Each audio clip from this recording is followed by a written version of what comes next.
spaghetti noodle.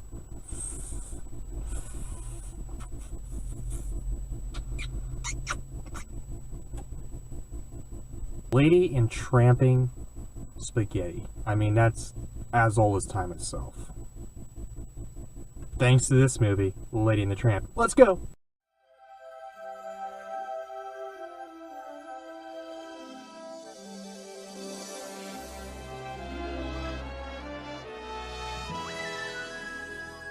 Lady and the Tramp. This is a family movie. We're finally back into the family movie realm. Apparently, this is kind of a personal film for Disney, I guess. It was during the time that Disney lived in, he was born into.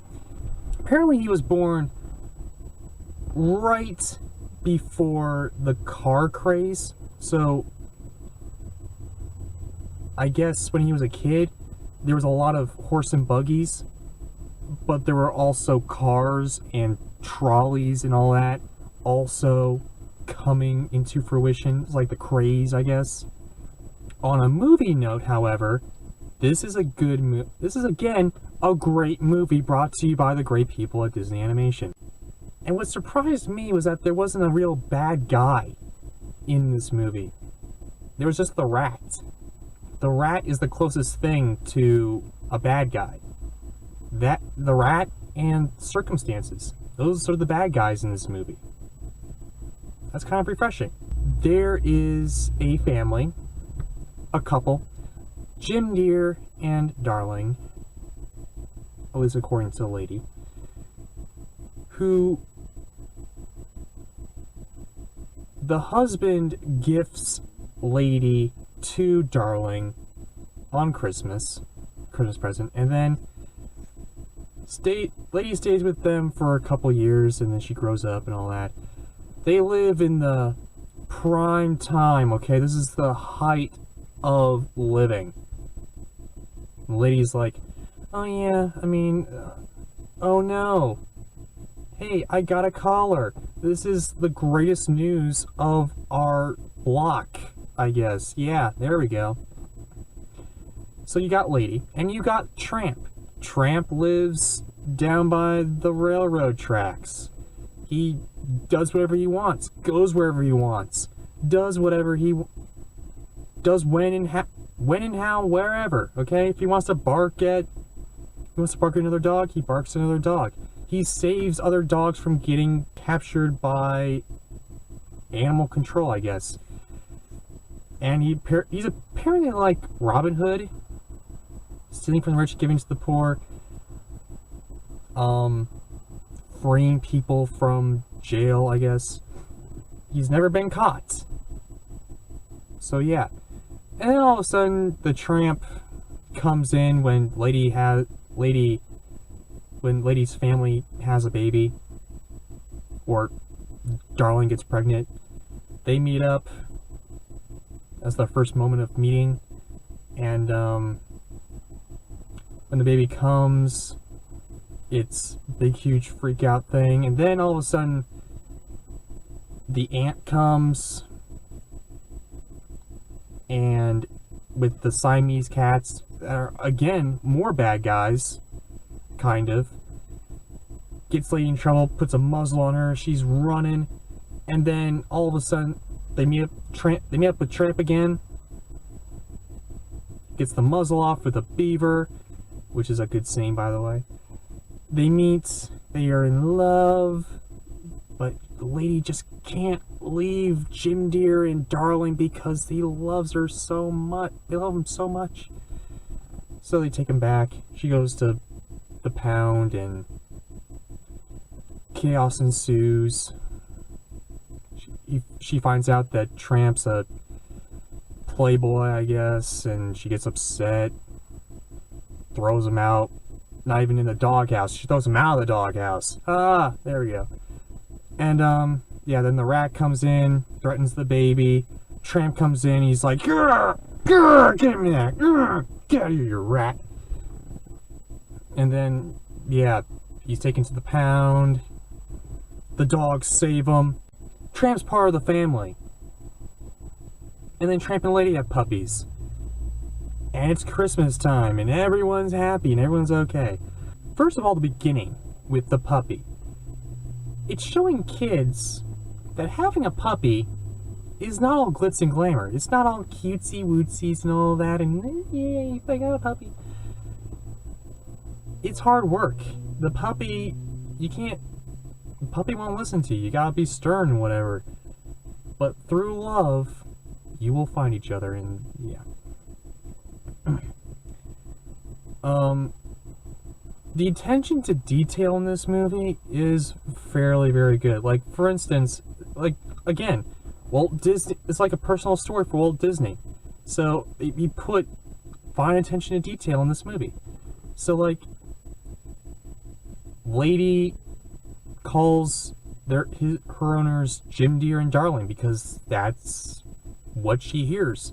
She doesn't know their actual names, but yeah, that's what she hears all the time, so that's what she calls them. Also, the fact that you can see cars going by, and while you also see horse-drawn carriages and trolleys. America is about to get industrialized, about to get into the car craze and all that. The lullaby that's sung by Darling to the baby, I guess, more or less, that is on par, okay? That's like a fantastic lullaby. I wish my mom sang that lullaby to me when I was a kid. It was just that good.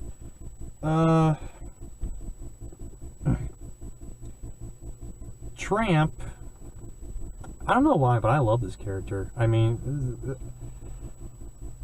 I wish I was Tramp, really. I mean, he's got it all. He's like Robin Hood. He's got all the women, he's got all the adventure, he's got everything, man. I mean, yeah, I love this guy. It's also, with this story, it's also very, very, traditional love, I guess. It's like the Romeo and Juliet love thing. They didn't try to change it, be like, oh, it's melodramatic, oh, I can't because I am rich and you're poor. No, they don't really do that. They kind of have hints to that. But it's not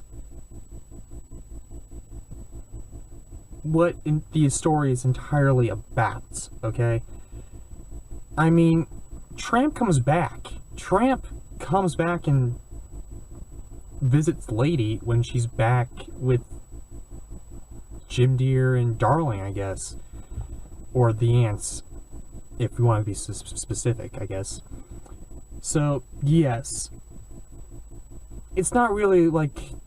It's kind of like Romeo and Juliet, I guess, with a adventurous type angle to it. Tramp's a loner. Lady is privileged. Tramp doesn't want to be privileged. Lady doesn't want to be adventurous.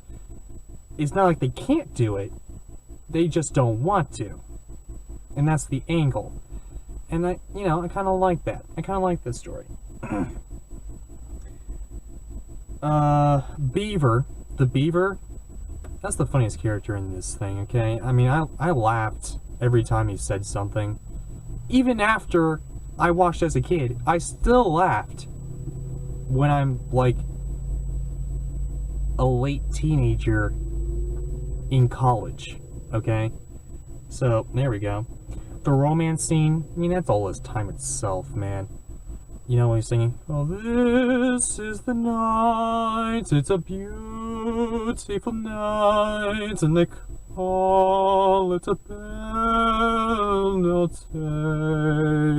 Look at the stars, they have stars in their eyes on this lovely belle notte. Yeah, I know the song. I know it because I watched so much, and I love this movie. I do. I love it. The music is great.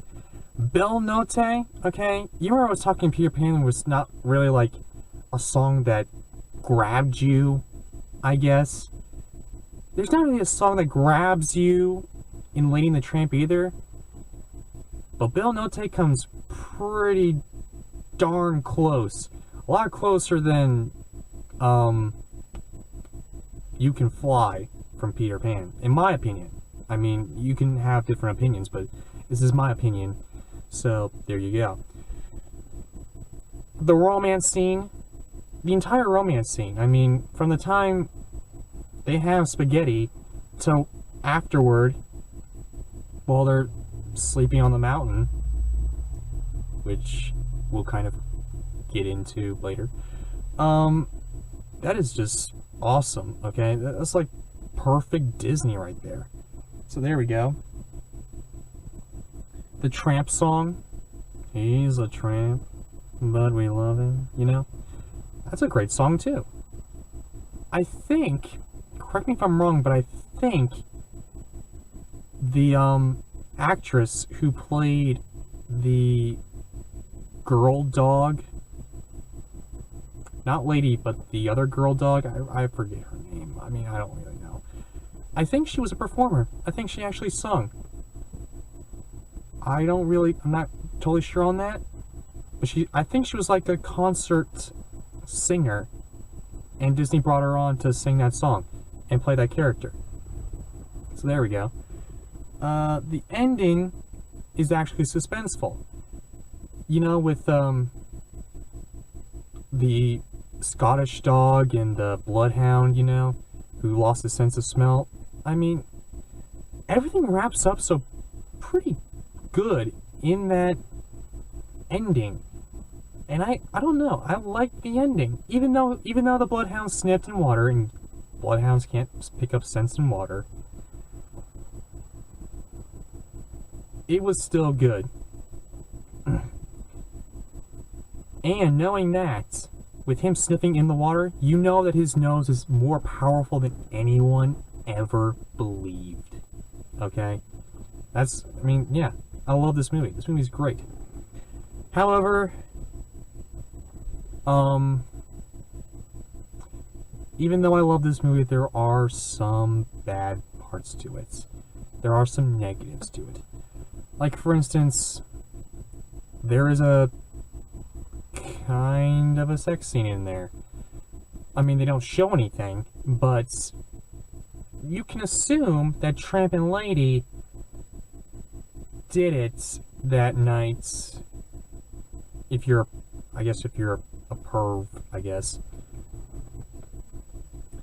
or whatever, you can kind of assume that Lady and Tramp kind of did something there. Yeah, during the nights when they wake up. There's a few kind of script lines in there that kind of hint toward that type of thing. And I don't think that's really appropriate for a kids movie. So yeah. Also, it's kind of confusing about how they talk in this universe. Like, do they actually talk like humans do? Or do they talk in dog language? Because there's this one point where the Scottish dog, Lady, and the bloodhound are talking, and they're like, shh, it's the woman, we got to go over here. It's darling, we got to go over here. You know? And then all of a sudden, like, this other girl dog is singing, and the people don't really hear her, and all the barking and stuff. There's a death. Actually, there are two deaths in this movie. So, one is Nutsy, who's taken out and gonna get shot because there isn't any room, I guess. So, for Nutsy, in memoriam, this great dog, Nutsy.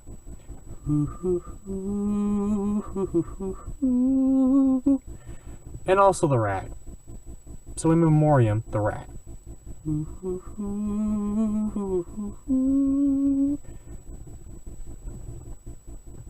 I don't really see the points in killing Nazi. Maybe to get people behind the fact that adopt dogs through the kennel, I guess. Apparently, there's this, on the ending scene, I guess, the Tramp's car tips over and whatever. Lady doesn't say anything. She doesn't call out to Tramp. It's like she knows that he's okay already. But then the bloodhound is dead, and he kind of dead, and Scottish dog goes, starts crying, man. I mean, that is, I hate that. I hate it. Fake, and worst of all, it's a fake out. He's not really dead. He just has a broken leg. Man, that is hardcore crap, son. Dang. Otherwise, though, I love this movie. This movie's great. There it is. The rating is great. There you go. I mean, yeah. I love this movie. It's a romance. A kid's movie romance. Which is weird because kids hate romance. And yet, this movie does it in such a way that, yeah, adults can watch it and get all teary-eyed and whatever because of the romance, and kids can tolerate the romance. So there we go. Alright, guys. Heading on out. Subscribe to the channel, and there you go. Next time, I think we're doing Sleeping Beauty. Going back to the girl movie. Yay. Princesses. A lot of princesses. Disney does do princesses, so I guess I should have known what I'm going to get into. Whatever. Princesses.